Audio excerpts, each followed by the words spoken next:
بسم اللہ الرحمن الرحیم ان الذین قالوا ربنا اللہ ثم استقاموا۔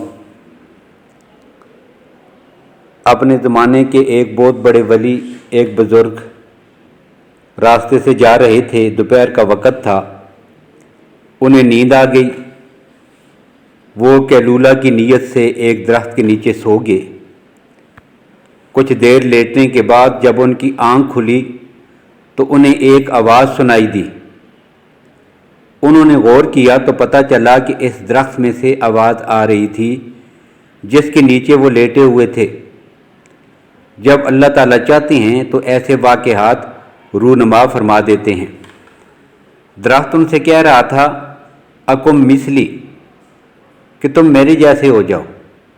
وہ یہ آواز سن کر بڑے حیران ہوئے۔ جب معلوم ہوا کہ یہ آواز درخت سے ہی آ رہی ہے تو آپ نے اس درخت سے پوچھا کیف اکون مثلک، کہ اے درخت میں تیرے جیسا کیسے بن سکتا ہوں؟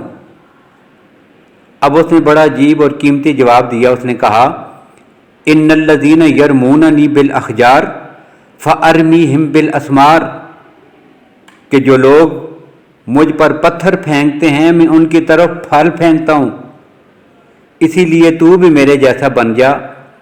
وہ اس کی بات سن کر اور بھی زیادہ حیران ہوئے، مگر اللہ والوں کو اللہ کی طرف سے فراست ایمانی ملی ہوتی ہے، لہذا ان کے ذہن میں فوراً خیال آیا کہ اگر یہ درخت اتنا ہی اچھا ہے کہ جو اسے پتھر مارے جو اسے پھل دیتا ہے، تو پھر اللہ رب العزت نے درخت کی لکڑی کو آگ کی غذا کیوں بنایا ہے؟ انہوں نے پوچھا کہ اے درخت، اگر تو اتنا ہی اچھا ہے تو کیف مسیرک الی النار، یہ بتا کہ اللہ نے تجھے آگ کی غذا کیوں بنا دیا ہے؟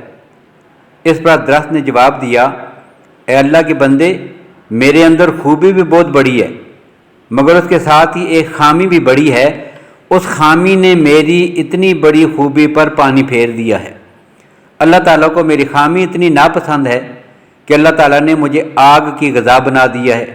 میری خامی یہ ہے فَأَمْلَيْتُ بِالْهَوَىٰ هَكَذَا وَهَكَذَا، کہ جدھر کی ہوا چلتی ہے میں ادھر کوئی ڈول جاتا ہوں، یعنی میرے اندر استقامت نہیں ہے۔ تو استقامت بہت بڑی دولت ہے۔ اللہ تعالیٰ ہم سب کو اپنے راستے پر، دین اسلام پر استقامت نصیب فرمائیں۔